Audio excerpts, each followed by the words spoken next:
To start things off, I am going to make a general statement, then I'll briefly introduce our speakers and let them take it away. The entree into the conversation, at least the panelists' presentations, will be through their own entry into the field, and each you'll hear quite a different story. So let me just make some general comments to set the stage. Architectural conservation, and by that term, I mean what we're going to be talking about today, the science and technology of preservation of the physical fabric and form of heritage, is dedicated to the belief that the built tangible matters. We advocate for conservation of the material past because that heritage is a record of what we can know and share of ourselves. Without that material record, the present and future have no reference.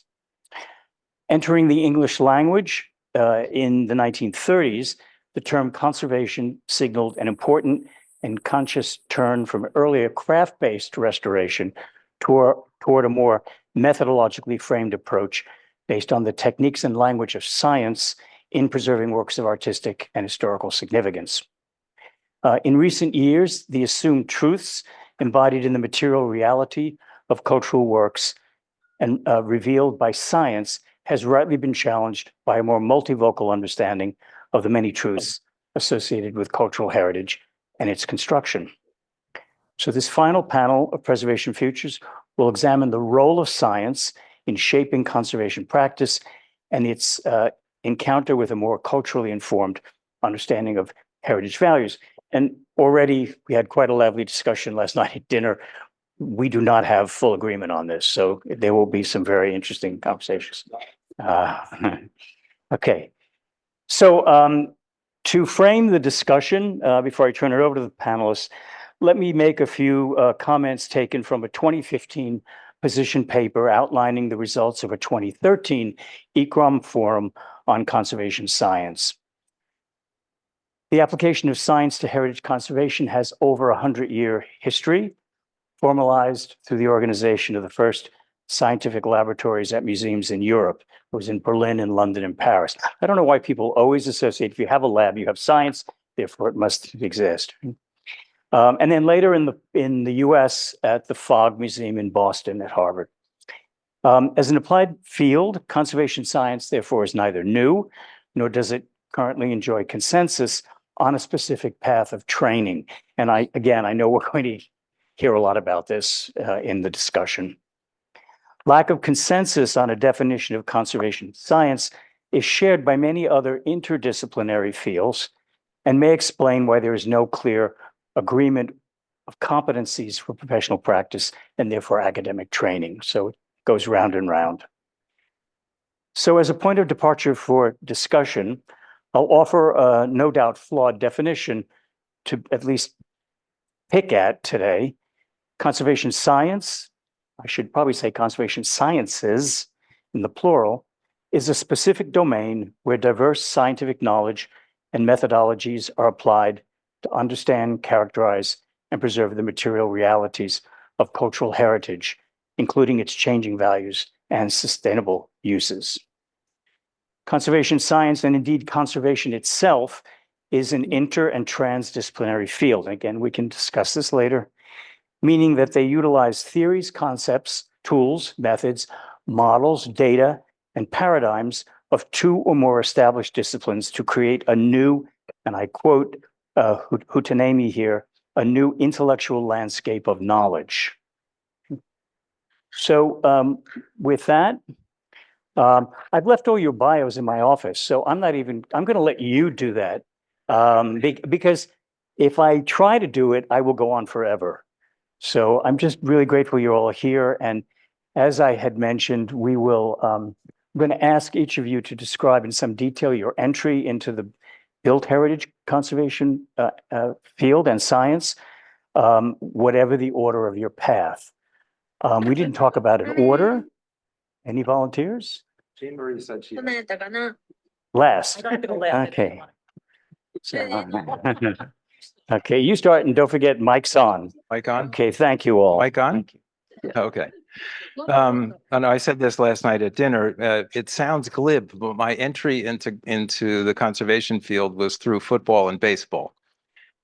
So my high school football coach went to Muhlenberg College and became the head football coach there. So I followed him to Muhlenberg, a small liberal arts school, which gives you a great opportunity to explore a lot. So I played both football and baseball at Muhlenberg. I was drafted by the Cardinals in '72. Didn't do that. I went to conservation instead. But I majored in physics. And my sophomore year roommate, whose name happened to be Steve Martin, said, there's this course, French painting from David to Cezanne. We should really take that course. So we did. And as have often said, I didn't know Van Eyck from Van Gogh. This was all new to me. And when the professor briefly mentioned the artist Giacometti in the class, I wrote in my notebook, Jacqueus O apostrophe Metty, the famous French-Irish artist. However, I was completely captured by that, and I stayed and did a double major in physics and art history. I went on to do a master's in art history at CUNY, and I was working part-time in one of the NYU libraries, and one of the librarians said, well, you know, you're interested in science, you're interested in art history, you're good with your hands. There's the art conservation program at NYU. You might be interested in that. So I applied, and this is where the baseball part actually comes in. I'm being interviewed, and Norbert Baer, who you all know, mentioned him, well, you know, I played baseball in college. I was drafted by the Cardinals.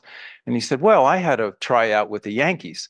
And we talked about baseball for the rest of the interview, much to the distress of the other professor at the table.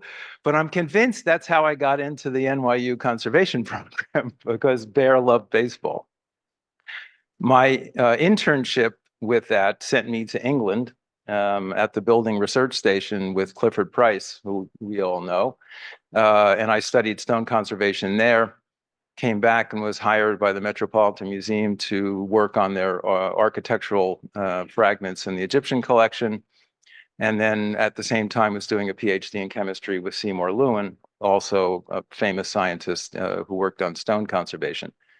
And that's kind of the rest is history. But I got into conservation because I went to a small liberal arts college because of my football coach. And I think I got into conservation school because Norbert Baer loved baseball.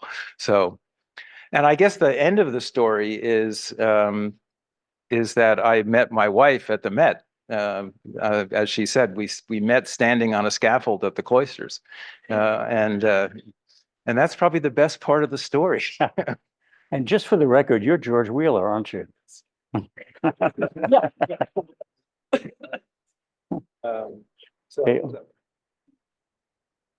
Okay.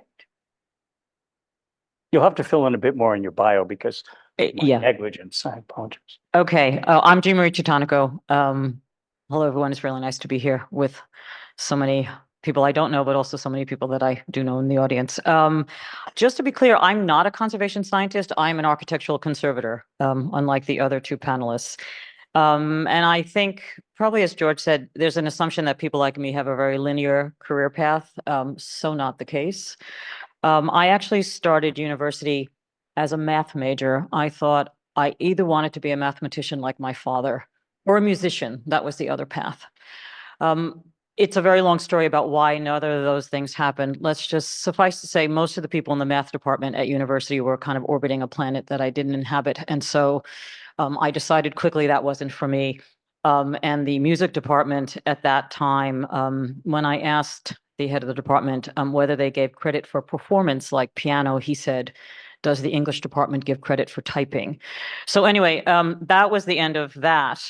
And I took a year off and went to Europe, as many people did, discovered the visual arts and came back and ended up getting a degree in architectural history, largely down to, I think this happens to many people, to a professor who was this kind of extraordinary person, David Coffin, who kind of helped me understand that architecture was a little like the physical manifestation of math and music. And I think that's kind of how I found my way there. And then a little bit like George was like, all right, now what do I do? And I thought a lot about being an architect, but I didn't really want to be a designer. And so I was flipping through catalogs for architecture school, and it was like, oh, here's this program in historic preservation at Columbia. And it seems to be about history and architecture. That sounds good. Maybe I'll do that. Literally, how it happened, complete happenstance. And then got there and again, kind of followed the art history path. I did my thesis work on one of the first women landscape architects in the United States and thought, maybe I'm going to take this in the art history direction. But I kept getting drawn back to the kind of materiality of conservation and that kind of nexus of I don't know, of theory and praxis that for me, that's what conservation is really about. So I thought, I don't know. But I wanted a much more international outlook than I had been able to get in graduate school. And I promise I'll keep this short after this. And, those were early days in preservation in this country. This was, you all know how old we are. So it was the 1970s. And, things were just beginning to coalesce. So there was a very US focus at Columbia, and that was fine in those days. So I thought, what do I do? So I applied for a Rotary scholarship to do the international Eating all architecture that junk this morning?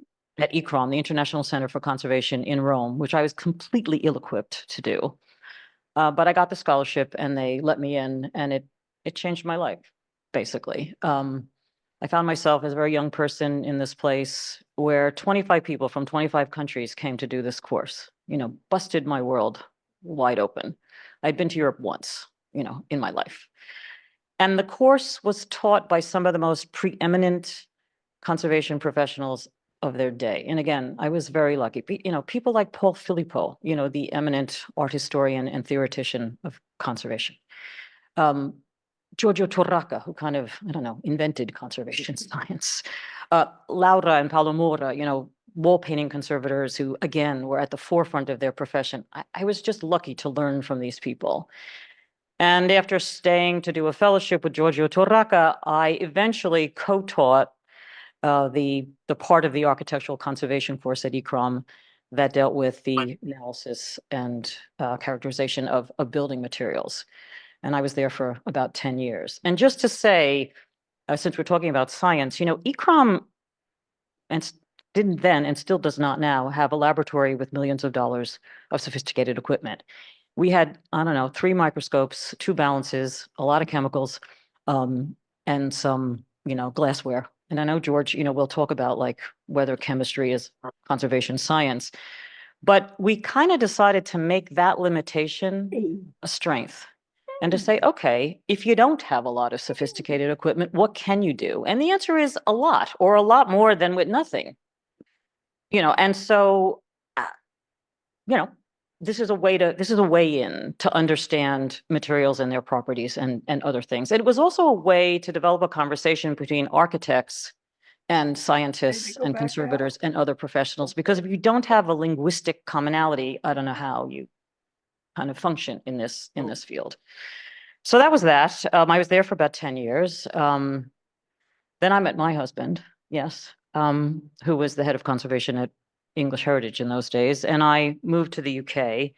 I ended up being actually at English Heritage then, which is the national heritage organization, or was in England in those days, for almost a decade then, working in a small specialist team dealing with really mostly technical advice on the properties that English Heritage was responsible for, but also helping to run a building materials research program that again included some really amazing consultants, conservation scientists, building physicists, engineers, as well as the building research establishment, which is kind of what the building research station sort of became after that, a government organization that dealt with building research. And again, that was all down to, again, some visionary leadership, because there was money that had been given by Margaret Thatcher to English Heritage to deal with the repair of English cathedrals. And it was kind of extraordinary funding that came. This was in the 1990s. And again, through some leadership, of this department, some of that money went to research, which was a really brilliant idea to say, look, there must be some common problems, right, that are there when we're dealing with cathedrals. Let's look at those and try to develop some approaches through research instead of just kind of doing a case-by-case repair of these buildings.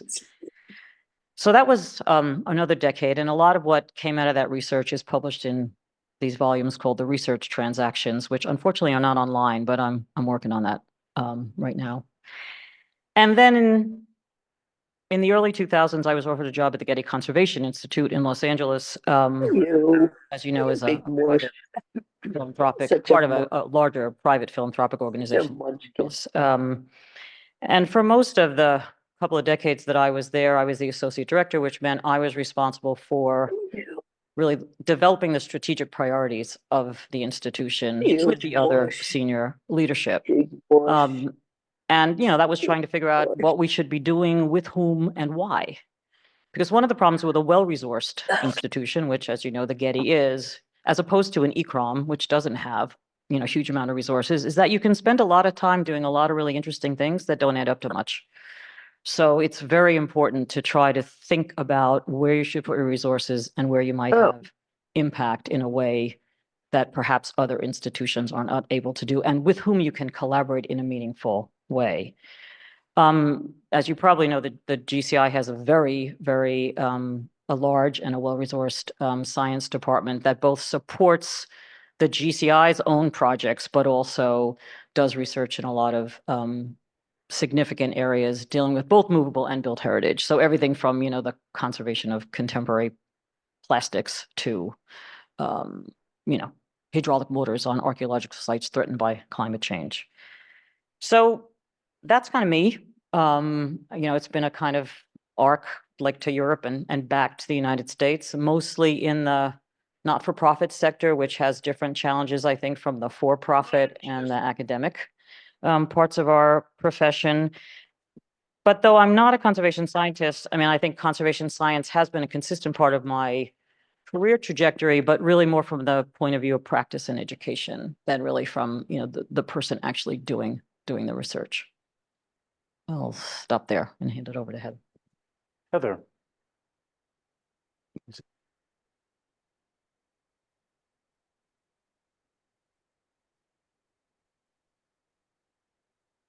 No.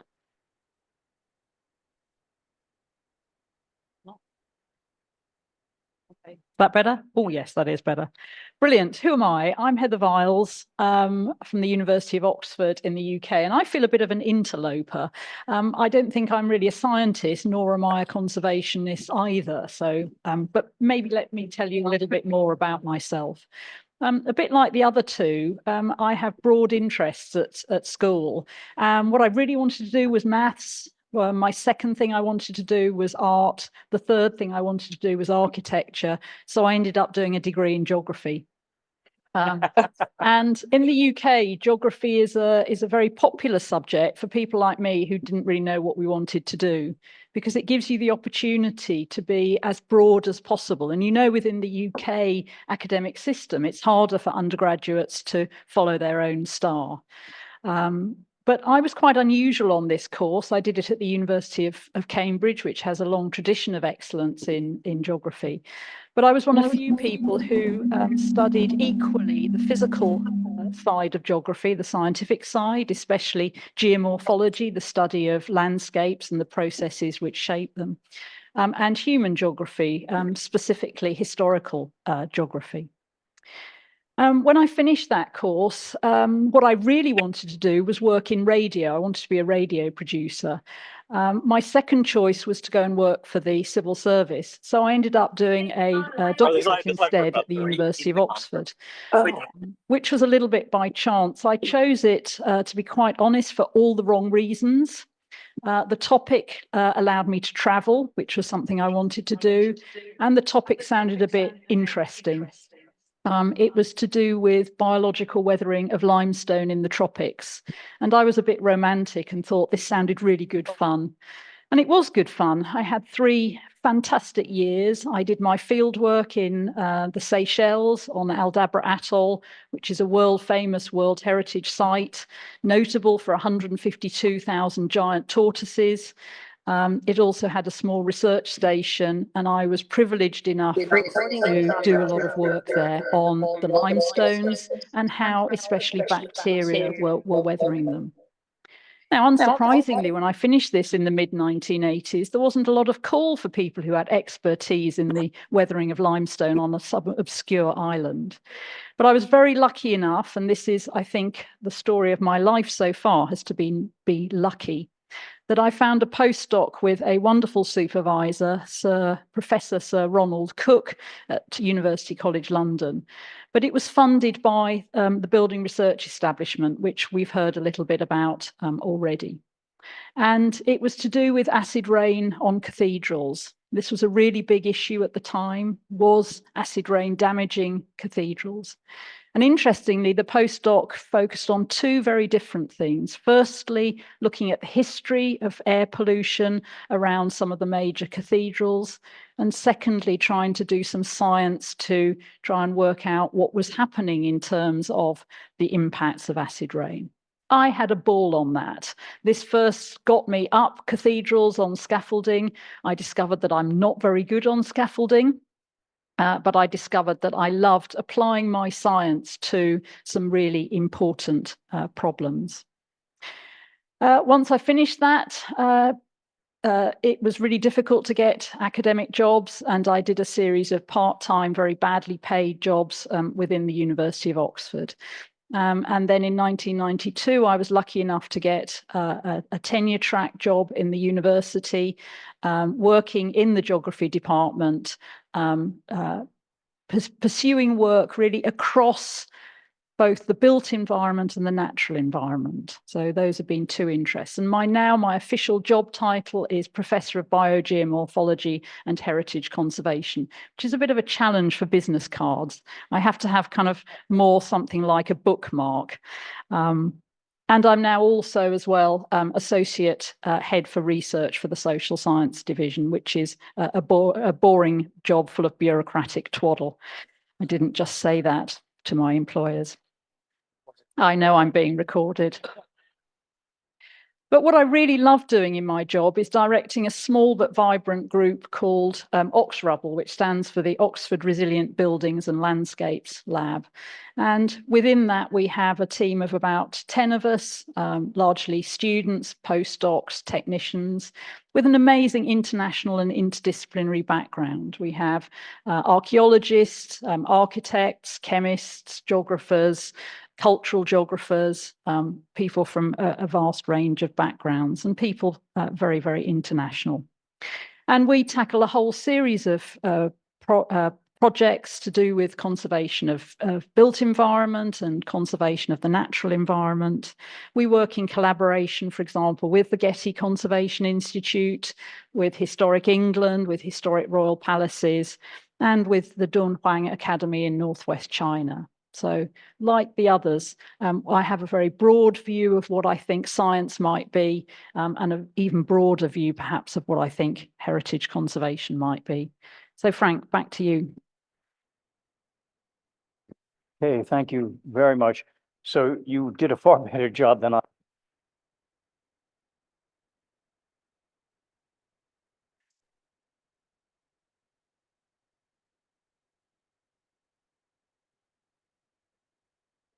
I mean,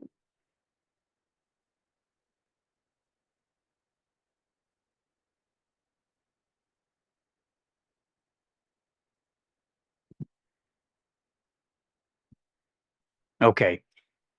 So we intended this introduction not only to break the ice, but to say something about how each of us have found our way into conservation and into science as applied to conservation.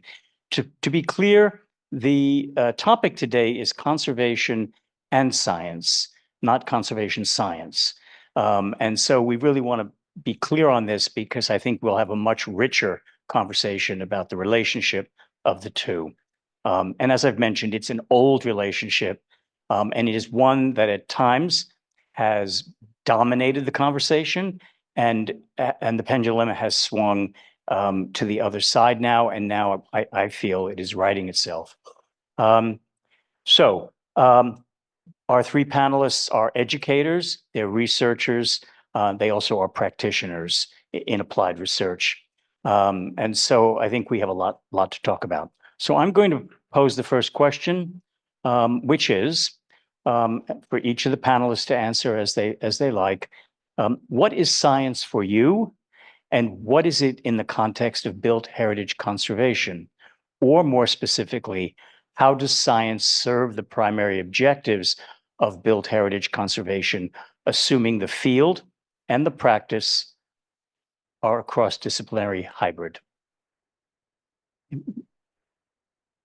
Any takers? Okay, so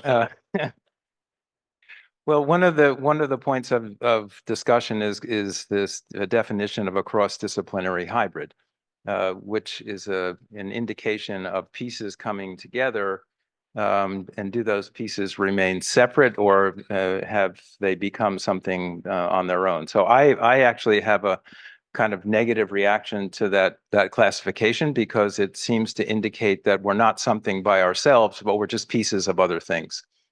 A little bit like the natural environment, where you have interbreeding between species that then produce new things. When does that new thing become a thing all by itself? So I think of both conservation and conservation science and science for conservation as a separate entity that has a life of its own. It has research goals on its own, but it also serves a practical piece in how we help other people do the things that they do.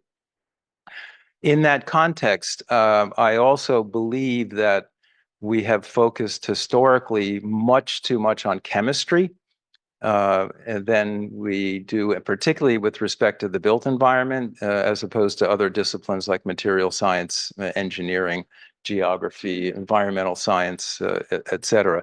If you've read Tim Ingold's book, Making, he quotes an archaeologist who says, "I want to take a really robust course in forgetting chemistry."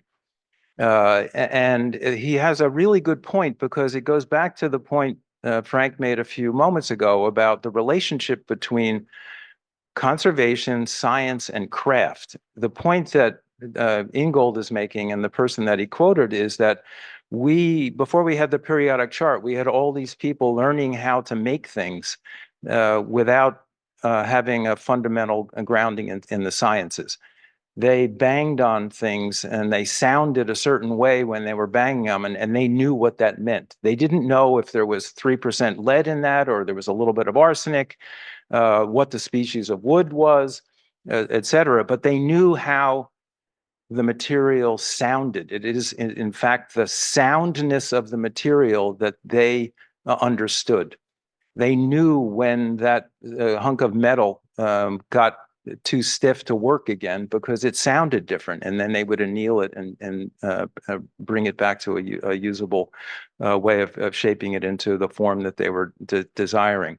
So I think historically, and this has been true in museum conservation and even in the built environment conservation, there's been much too focused on chemistry. And it comes out of course, so much of this was related to archaeology, where let's analyze the materials from the early part of the 19th century.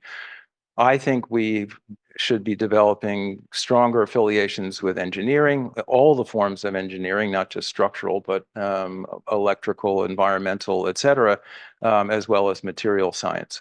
So I think one of the avenues that we should be thinking about moving forward is who do we ally ourselves with?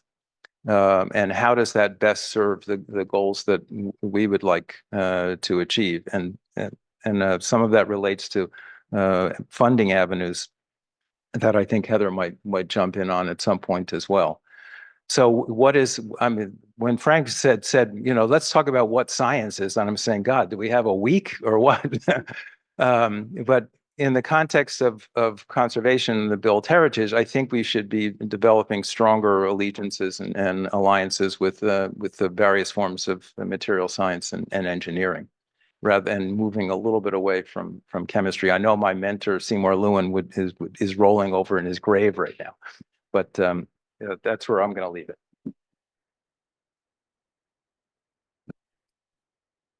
Working? Oh, it is. Brilliant. I'd just like to add a little bit to that because I absolutely agree. And I think science is way more diverse than we give it credit for. I think there are lots of, as well as the sciences that George has mentioned, I think environmental science, biology are also very important. But don't forget, science is constantly developing. There are now new sciences that we didn't have when we categorized everything in the late 19th century. So things such as, nanomaterials, biochemistry, data science. And I think these are all areas that conservation needs to grapple with and build partnerships with. I think the other thing to point out is that science is not just about data collection and even data analysis. So theory is tremendously important to science. So we're not only collecting data just to answer questions, we're also collecting data to tackle theory, to improve theory, and then for that to also have application as well. So I think there are some quite complex ways in which practice needs to link to science, and we mustn't think of science as just a handmaiden, something that is just a little box that you open when you've got specific questions that you need answering. Science is also there to challenge us, to perhaps pose new questions, to perhaps provide new methodologies, which again can provide new insights to things that we haven't even thought of. So I think science will always be challenging.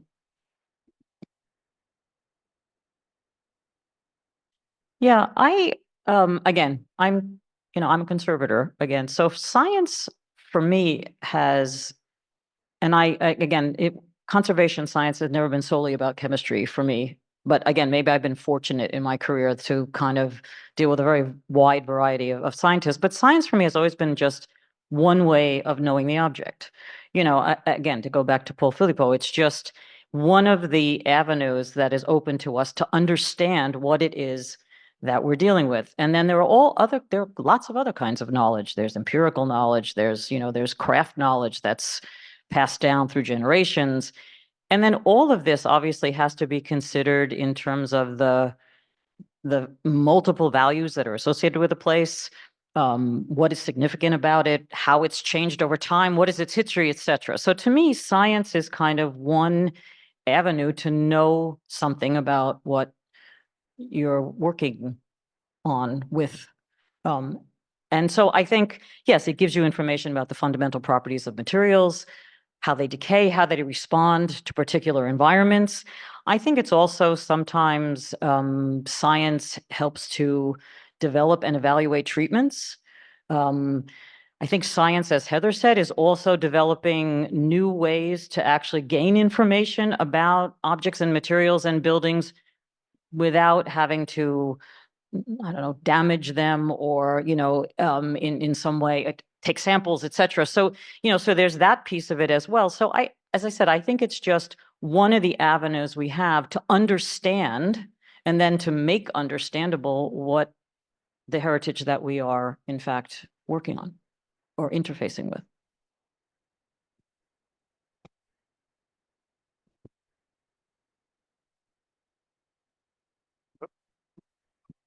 Okay, good. Thank you.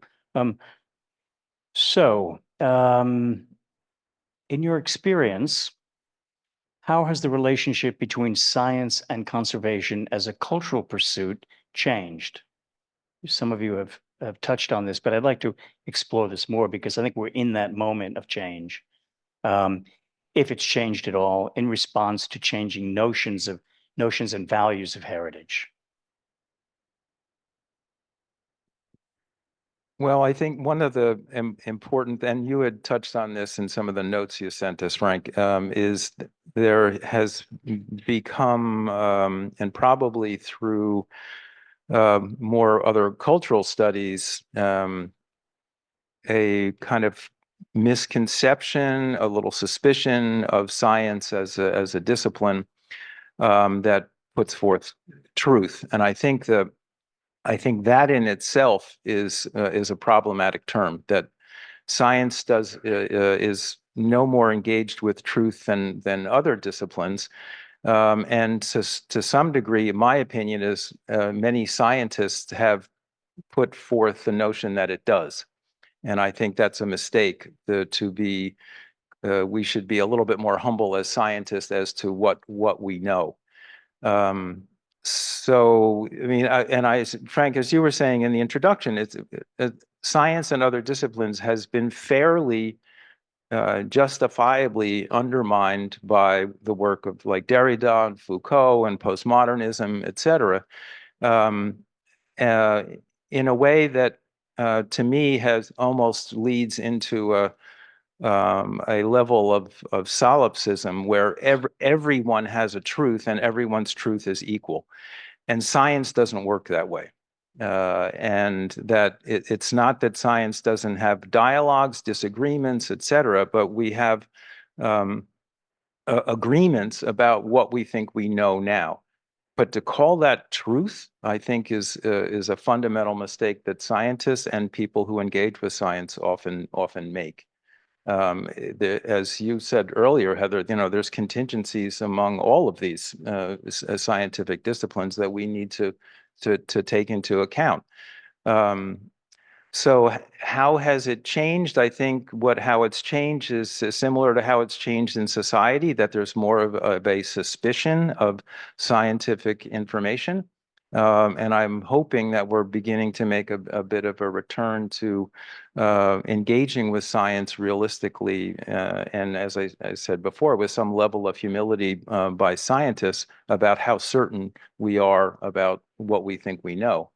So for me, that's how it's changed, as well as I said earlier, moving a little bit away from the focus on chemistry, which is very important, but into branching out into the many disciplines and others that you just mentioned, Heather, including biology and others. So I think that's how it's changed. It's widened and deepened, and I'm hoping we're making somewhat of a comeback in the confidence that we can share with people about what we say. Truth.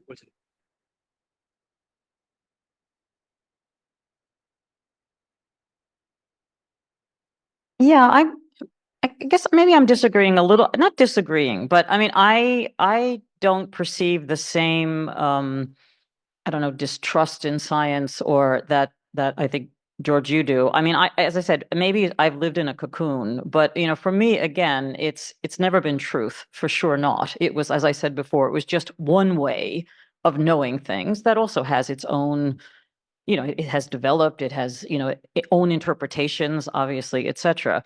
And that really hasn't changed so much over time necessarily. Maybe there is more or less trust in science as a way of knowing, I don't know, and more trust in other things. That's possibly the case. There's also been some, I think, in our profession, not suspicion, but kind of a move away from the materiality of things.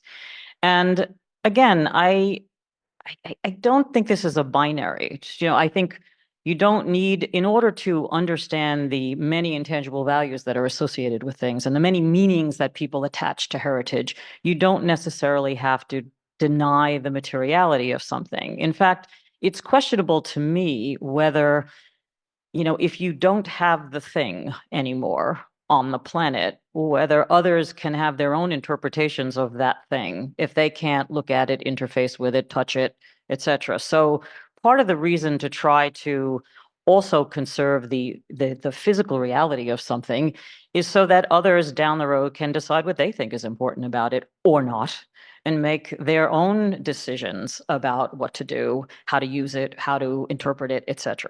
So, I think maybe there's some of this discourse has affected the way that people think about science. But for me, again, it is just one way of understanding a building, a site, an object. How it's changed, I might just point to a couple of things and then I'll let Heather speak. I think science obviously has evolved. It's become on some level, I don't know, maybe more sophisticated, or there are many more non-destructive ways of knowing, I think, than there were, but 40 years ago, certainly when I started in this profession. we can argue, I don't know what the word is, interdisciplinary, transdisciplinary, multidisciplinary, but I think conservation science is more of a collaborative endeavor these days. I mean, I do think there is more dialogue. There's a long way to go. But between, conservators, curators, conservation scientists, et cetera, in terms of understanding what the science means or what that might mean in terms of an approach. And I think the third thing that I might point to is that in our profession generally, there's probably much more of an emphasis on perhaps prevention than intervention. And I think in science, that's led to much more perhaps emphasis on things like, environmental science, understanding the factors that contribute to the decay or the change, to a building or a site and how it responds to its environment and maybe how to manage that environment to keep something on the planet longer. So I think there's been a bit of a shift there too. And there are people in the audience who could certainly speak to that. Yeah, thanks. I mean, there isn't much I can add to that. There are a couple of points I wanted to add. First, as a geographer, I feel duty bound to remind us all that place matters just as much as time. So when we think about how things have changed with this relationship over time, I think we need to be very well aware that we're speaking from a particular place where things may look very different to if we were discussing this in China or in Africa or in Australia. So I think we just need to be aware of that.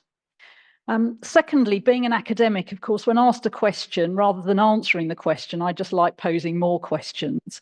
So to answer a different question that you didn't ask, Frank, why might the relationship be changing? I do think, or different in different places, I do think the very increased complexity of both, well, everything that we're talking about here, both the challenges facing conservation, but also the ways in which we can respond to those challenges. I mean, I think that complexity has increased hugely.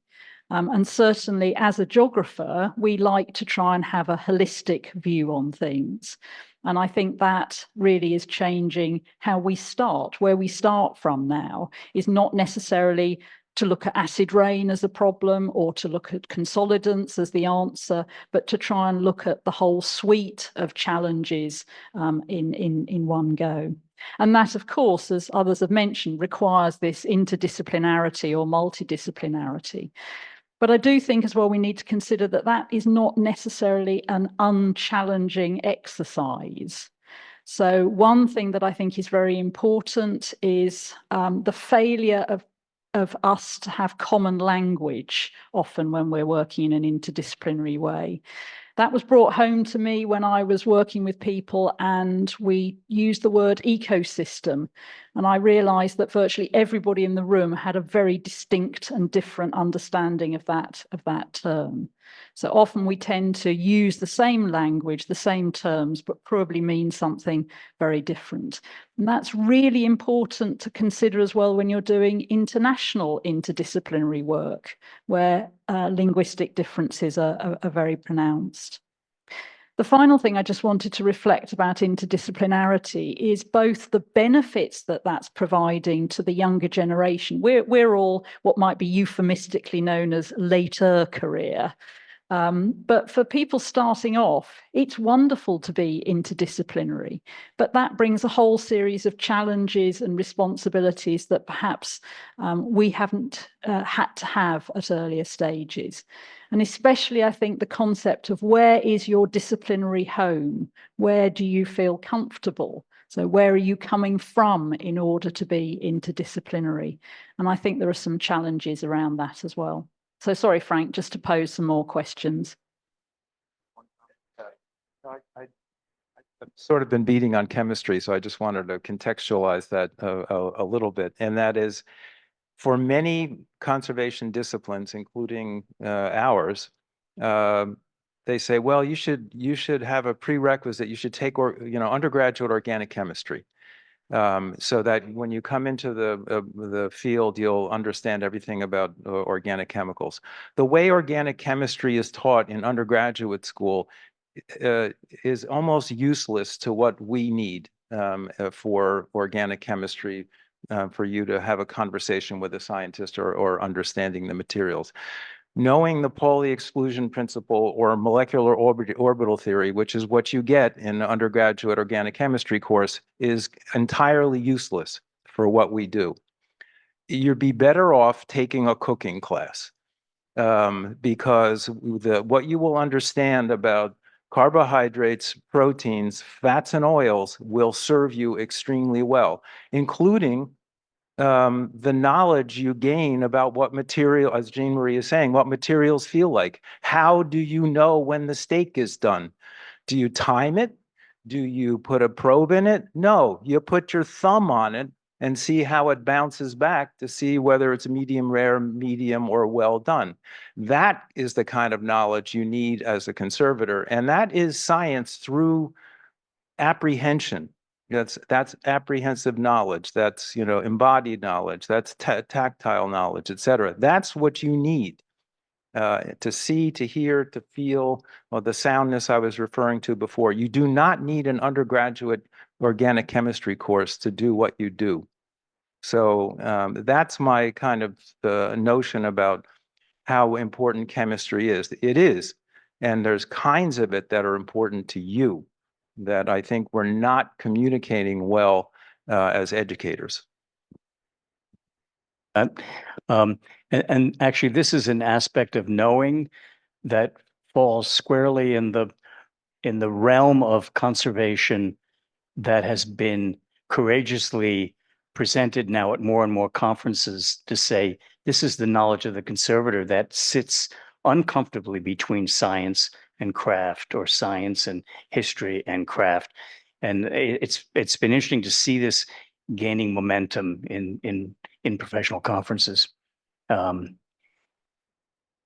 Okay, well, you set me up for the last question, which I think is a really important one. I hope we have some time to spend on this. So can you describe any current effort? You've all been involved in efforts to apply, define, and revise the role of science in built heritage conservation through your activities, whether they're educational or applied through projects.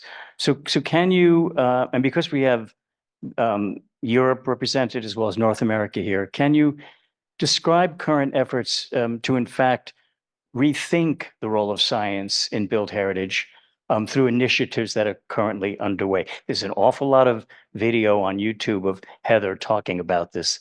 And so I'm going to give you the first crack at this because I know you've been doing this. Terrifying. Please don't watch the video that I particularly hate, which is the one I was forced to make in my role as Associate Head for Social Sciences, which is how to upload your papers to our open access archive. Trying to make that sexy or indeed remotely interesting was completely impossible. Good. Yeah. Paint drying is more fun. I want to give two examples. The first is something with the beautiful acronym CHAR, that is Science and Engineering for Arts, Heritage and Archaeology. That is a Centre for Doctoral Training funded by one of the UK RI, Research and Innovation government agencies, EPSRC, which is the Engineering and Physical Sciences Research something or other council. And they funded this to the tune of about £8 million. It's an 8-year project. We're just coming towards the end of it. It's training more than 60 doctoral students in applying science and engineering to arts, heritage and archaeology. And it's spread across 3 institutions. It's led by University College London, and they're partnered with the University of Oxford and the University of Brighton. So 3 very different universities. And what we're doing, as I say, is training more than 60 students. It's a 4-year program. They do a research master's in the first year and then a 3-year of doctoral studies. Each project is co-created by a group of 3 different partners. So you have to have an academic supervisor, a heritage supervisor, and an industrial supervisor. And they often work with the student, but sometimes even before the student, to develop a project. So the project has to be academically challenging, but also something that hopefully tackles an important project. And we've had students that have worked on things like conservation of cannonballs from the Mary Rose wreck, things that have looked at the use of robots to look for defects in buildings, to, for example, looking at the deterioration of Reigate stone, which for 1,000 years has been vital to the fabric of the Tower of London and some other very important London monuments. And it's been a delight and a challenge and a pleasure to supervise. I've supervised 13 of these students, and to see them launch themselves into this world. And the destination, the career destination of students has ranged hugely. We've got people who've gone into real practice to be conservation officers in local government. We've had people who've gone to do further research or to become academics. And we've also had people who've set up their own businesses or gone to work in the civil service.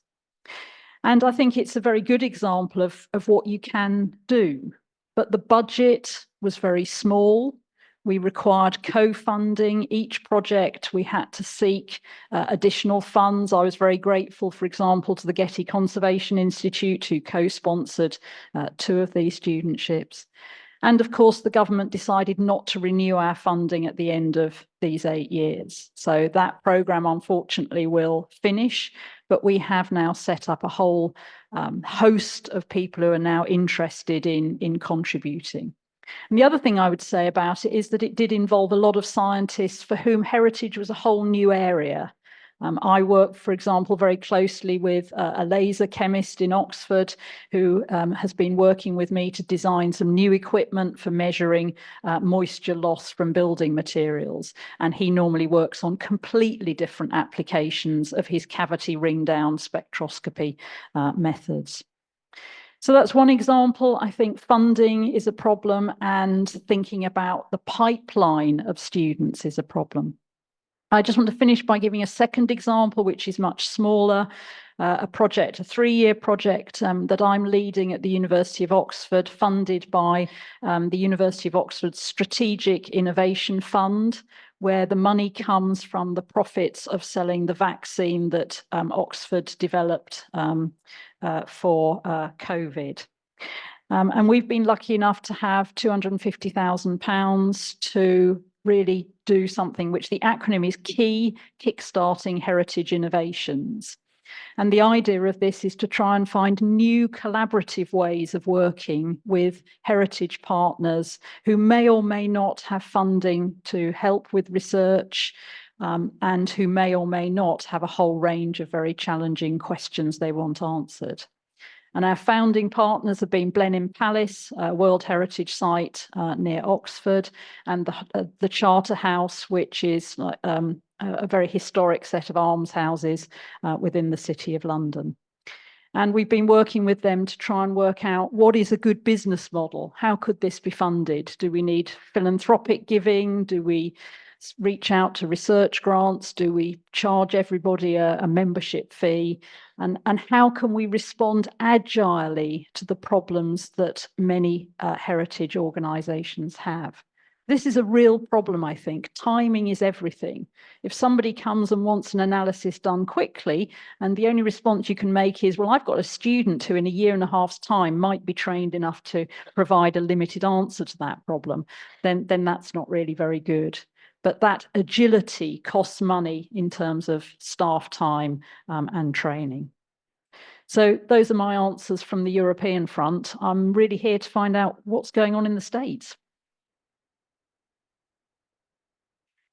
Well, I mean, when you think of the numbers those collaborations are always highly productive from a professional perspective. I mean, the cross-fertilization that takes place intellectually and practically is phenomenal. So it's great that that's happening, but just think of the numbers that Heather just threw out there. It's incredibly paltry. in terms of the value of the things that we talk about, as well as the what it costs to do research. So we are often compared to medicine in terms of how we carry out our professional activities. You know, we do a diagnosis, we have some analytical tools that support this, and then we propose an intervention. But the comparison just dies on the table when you look at funding. There's, you know, pharmaceutical industry, there's teaching hospitals, there's the Getty Conservation Institute, et cetera. So whatever we can do to promote both the value of these collaborations, but finding new funding sources through them is one of our main, I think, where we should be putting a lot of efforts. In terms of what Heather brought up about a scientist who was brought into the project and just kind of got their mind excited about the collaboration. Michael and Henry, who's here today, and I worked on the Alamo with a hydrologist from Texas A&M, she said, I've never thought about what I do in connection with buildings, and I think about buildings in an entirely new way now. And she's a brilliant scientist that we had the privilege of working with. So I think that's one of the secondary, I shouldn't even say secondary, it's one of the great benefits of those interactions, to be working with really bright people who get excited about what we do and the value to society that they can bring through their expertise. So I'm just kind of jumping onto your funding issue. Okay, I'm going to sort of do what Heather said, which is not really answer the question, but I'm going to kind of just talk about what I think needs are generally, which we've been kind of talking about. I mean, and one of them is certainly more consistency in the training of conservation scientists, or just routes to train conservation scientists. I think at the Getty Conservation Institute, we tried to create 3-year fellowships for people who, you know, graduated with a PhD in a natural science, who were interested in heritage, but had really no way of kind of entering the field. But, you know, you're talking about 3 people every 3 years. So, you know, there's that. Yeah, it's a great program, but again, it's small, you know, there aren't that many. Again, how many jobs are there? This is another story. Okay, so we need to talk about that too. All right, so there's that. I mean, I also think, and this can open up a whole can of worms, but there needs to be more consistency in the training also of architectural conservators.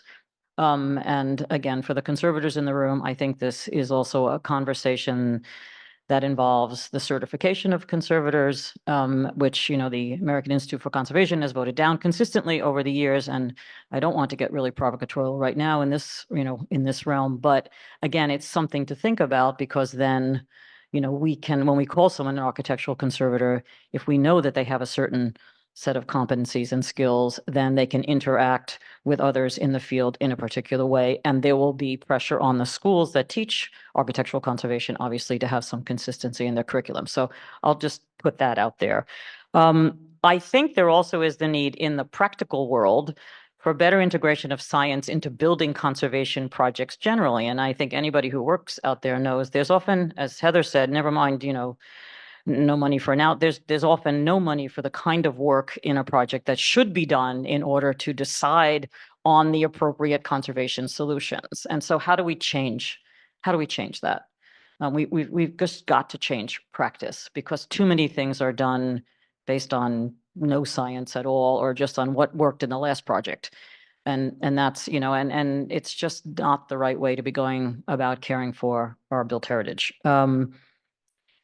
In terms of funding, I agree with my colleagues. You know, I do think we need to get the government in this country anyway interested again in conservation science as a real science. There was a period in around 2010, 2011, when there was actually a program at the National Science Foundation. It was small, but it was dedicated to conservation science. That had, because there was an advocate at the NSF at that point who was willing to, and there had been some great preliminary work done by the Mellon Foundation in order to make the case for why conservation science was actually in the public interest, because after all, this is government money and it has to be in the public interest, which it is. But when that advocate left the NSF, that program kind of disappeared. And, you know, some of this, and I think, Heather, we spoke about this last night at dinner, some of this is down to the fact that conservation science lives at the interstices of various sciences, you know, chemistry, material science, biology, and the National Science Foundation is organized, you know, into those divisions. So you kind of have to get the divisions to work together, which is complicated, you know, sometimes. But again, I think this is a case that we should make, because if we're going to have credibility as a field, and I think we are a field, then we should have that kind of support at the government level. And then the last thing I just wanted to mention was publication, because I think publication is obviously really important. It's one of the things at the Getty Conservation Institute that I was a huge advocate for, because institutions that can publish should publish. But when we're thinking about conservation science or conservation and science, some of the problem sometimes is that the science gets published in science journals and not in the journals that are read necessarily by practitioners, and vice versa. And so again, we need to think about that when we're publishing, so that the information, you know, cuts across the disciplines that are involved in what we're talking about. I'll leave it there. Okay, thank you very much for those responses. It's now time to turn to you, the audience. So I hope there are many questions. Aaron's already got his hand up in the back. So Micah, you should recognize him. Do you need one of these microphones? We'll share up here. Please, your questions. And apologies in advance to those on Zoom. We will not be able to take questions on chat. Thanks, Frank. This is a question specifically for George. You've spoken about the postmodern turn, which is now deeply out of fashion, but I wonder if the field can still learn from it in some ways. And I'm thinking of a book that I'm sure you have read at some point, Thomas Kuhn's Structure of Scientific Revolutions. Thanks. Yeah, I mean, I think that as both Frank implied in the beginning, that postmodernism, and as you say, out of fashion, but when it was in fashion, had an important thing to say about why we should be suspicious of grand narratives and universal truths. And so that I think is a major important contribution to how we think. And so if I left the impression of poo-pooing postmodernism, I don't want to do that, because I think it has still a place for us in conversation about how we think. So, yeah. And, you know, Thomas Kuhn, that was a revolutionary book, and to some degree is still relevant and should be read today. Where I sort of agree with the suspicion brought about through postmodernism is that conservation as a field and conservation science as a field is to some degree still ingrained and has its foundation in Enlightenment kind of thinking, and that's what I think what Derrida and what Foucault and all the people in that time frame taught us. And so I think that's important. And as a kind of tongue-in-cheek, we should blame Gayatri Spivak for translating Derrida into English, because otherwise nobody would have been able to read it.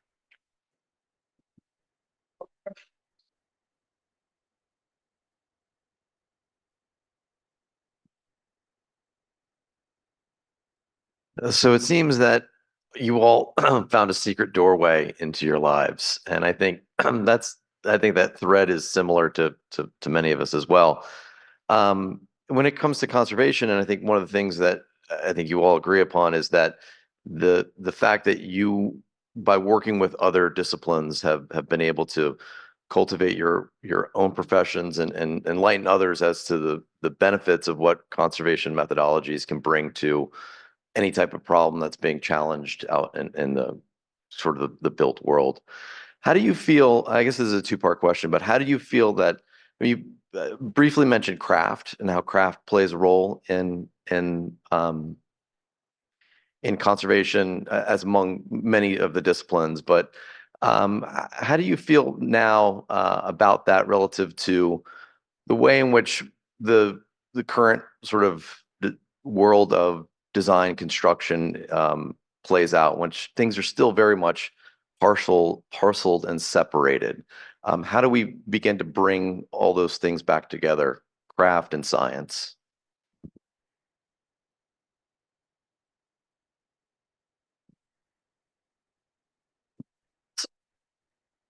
I don't know that I have an answer to the question, but it's a little bit what I was trying to talk about in terms of the way, right, that we approach. I mean, there are two problems. There's not enough science in building conservation for sure in the practical world, and craft again because of well, there are two things. One, how are we training craftspeople? I mean, when I lived in the UK, I mean, actually, English Heritage really, and it was actually through my husband, John Fiddler, who actually tried to look at where is craft being taught?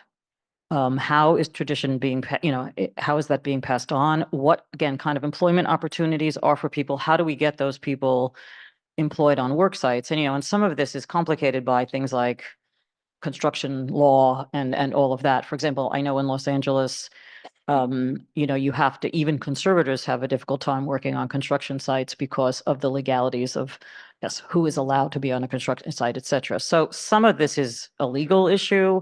Some of it is really looking at how craftspeople are trained and then where they're employed so that they can be, I think, let's just say, properly utilized, on building sites. But again, that's not really an answer to the question. It's kind of, again, talking about what the issues are, but I think that's part of what the complexity is. And we haven't really done any of those things, certainly in this country.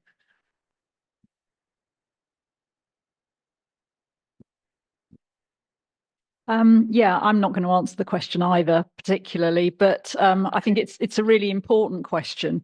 And it certainly reminds me that I learned most from two master masons when I started in this field. I remember once naively on a trip with English Heritage up some scaffolding. I was already feeling a little queasy on the scaffolding. And somebody asked me a question, and I started to describe a graph because I thought that was going to be a good way of doing it. And the master mason put his pencil behind his ear, fiddled with his ponytail, and just looked at me as though I was a complete moron. And he then started to explain to me what I should have seen in a tactful way. And I learned a huge amount. I also learned a huge amount from another master mason who was the chief of works at St. Paul's Cathedral before retiring to look after one of the Oxford colleges. He was quite old by that stage, and I remember spending an exhausting 3 hours with him where he explained to me the history of virtually every single block in the building. So I think we need some humility, and we need to listen as well as broadcast, I think is hugely important. But the point I really wanted to make is that we've lost a lot of craft skills. So I think we should worry not only about making contact with the people who have the skills now, but trying to understand what we've lost, what we can learn from the past, and how we can resuscitate that knowledge if there aren't living representatives of those craft. So just to add to your questions, some more questions.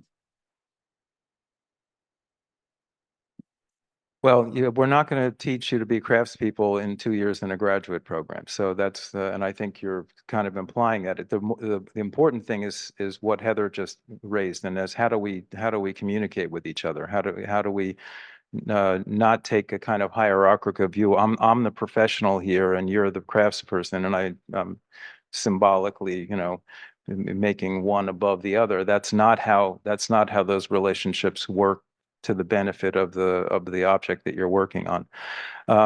But we can't teach you to be a craftsperson in a historic 2-year historic preservation program. That's a lifetime experience, which is why we had apprenticeships in all of these fields. So do we need to be knowledgeable about how things work and what materials to use? Yes, but we need to Again, the word humility, understand what this person in front of you who's been doing this for a long time can teach you about what's happening on the building. So to me, that's the most important thing you can get out of your education here, is a respect for the craft. But you're not going to learn to how to repoint a building here in a preservation program.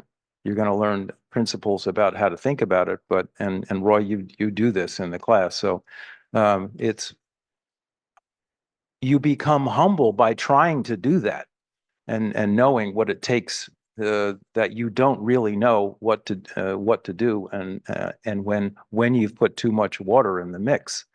That's all that apprehensive knowledge again. That's all feel. So to me, Roy, that's where we need to develop, is that the horizontal communication. I'm going to take advantage of my moderator status and be a panelist for a minute. So Roy, you know, this is a question that has been keeping me up at night as someone thinks about the curriculum all the time.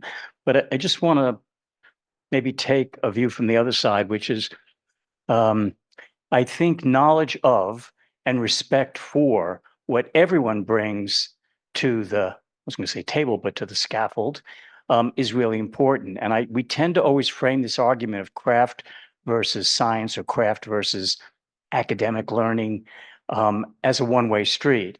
And I think there's a lot that a non-craft view brings to understanding more about what was done, how it was done, why it was done, than just the practice of the craft itself. Craft, from the Greek techne, means doing something, usually well.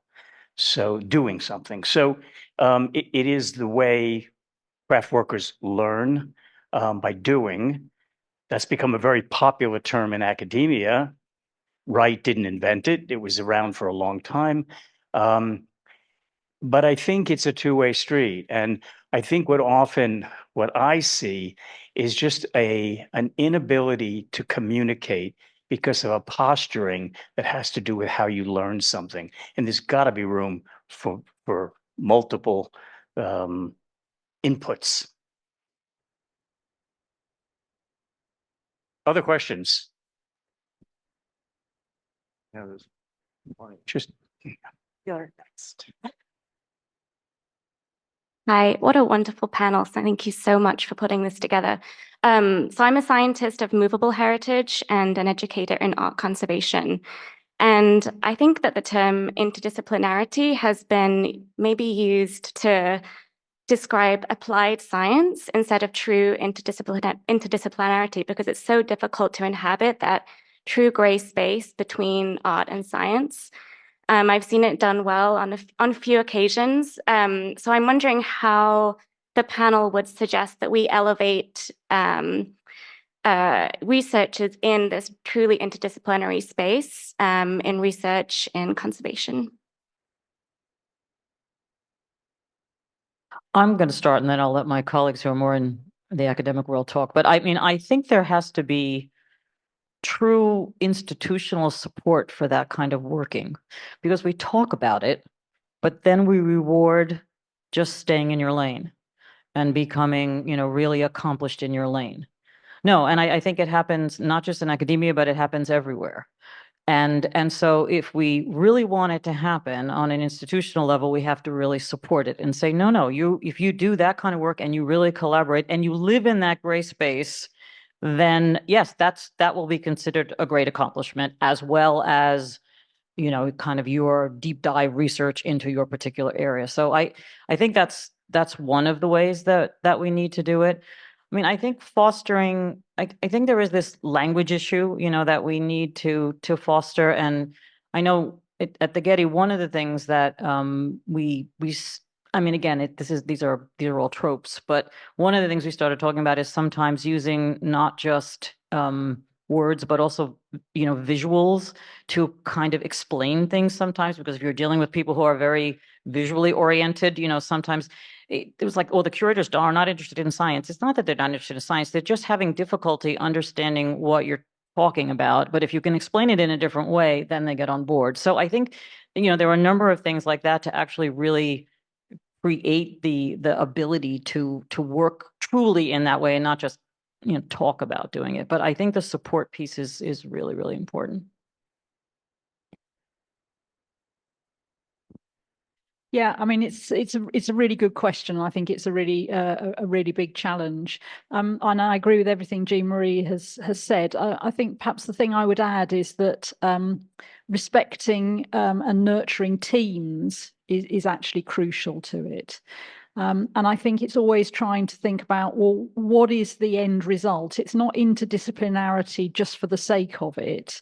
It's interdisciplinarity to tackle some big challenge. So I think being focused on the big challenge and to think about bringing together the team that can best address that, and making sure that that team is nurtured and respectful of the contributions that others are making. And it's often a challenge to think, can individuals really be interdisciplinary? Is that actually what we're asking people to do? And if so, how do you do that with confidence in a world where all the time your integrity, but more importantly, your level of knowledge is being chipped away and challenged? So, if you have the temerity to want to cover more than one field, how can you do that? It's really difficult. We're not privileged like somebody, like Alexander von Humboldt in the 19th century, where he was wealthy enough and clever enough to be a polymath. That's really hard now.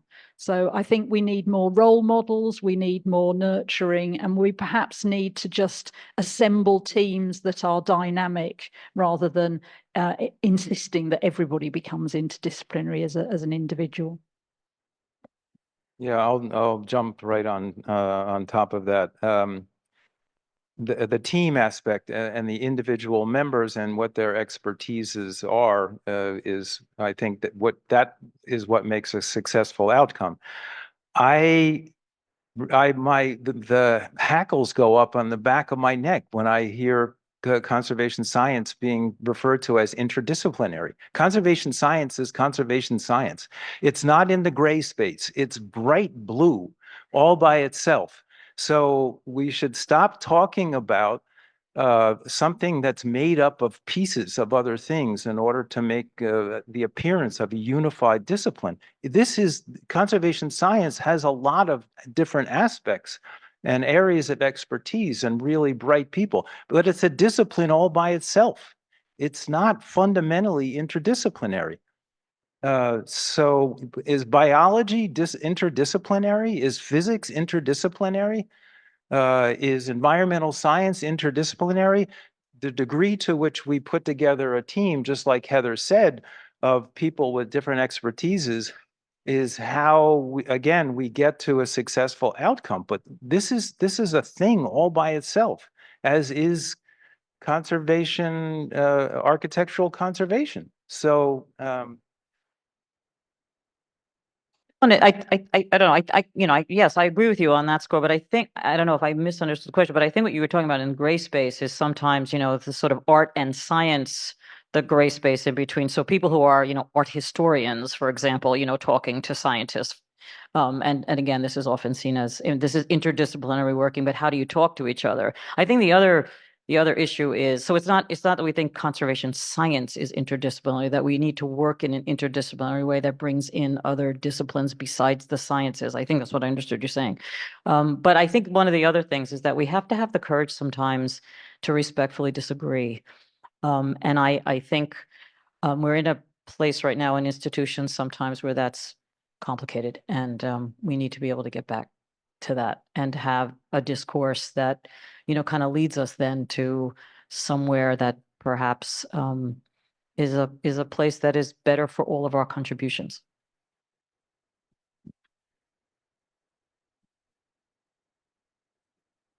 Conservation has been having labor pains for 100+ years. It's time to deliver. So that's my comment. Other questions? We're near time. David. Oh, sorry, Randy, go ahead. Randy, the mic is closest to you. I'll grab it. Thank you all. This has been like so interesting. My question is about flipping perspectives a bit and thinking about not from disciplines and like how disciplines or fields relate to one another, but from like the problems of practice. The problems of practice are essentially like decisions need to be made. And there are all these different kinds of decisions that need to be made.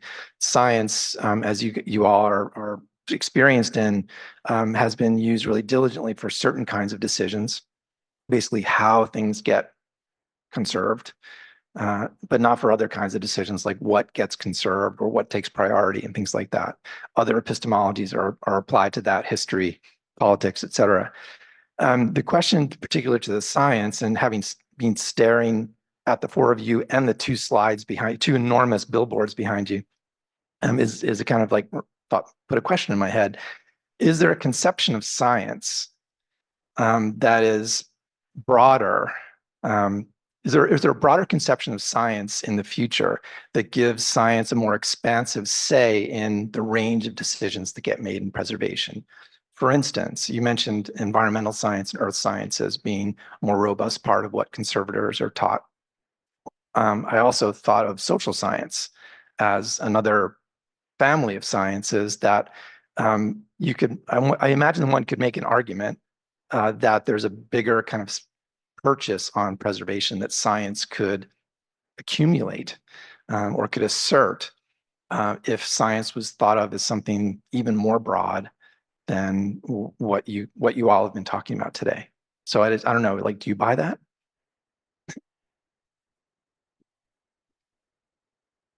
That is the right word in my mind, and what I mean by that is, you're faced with a complex building.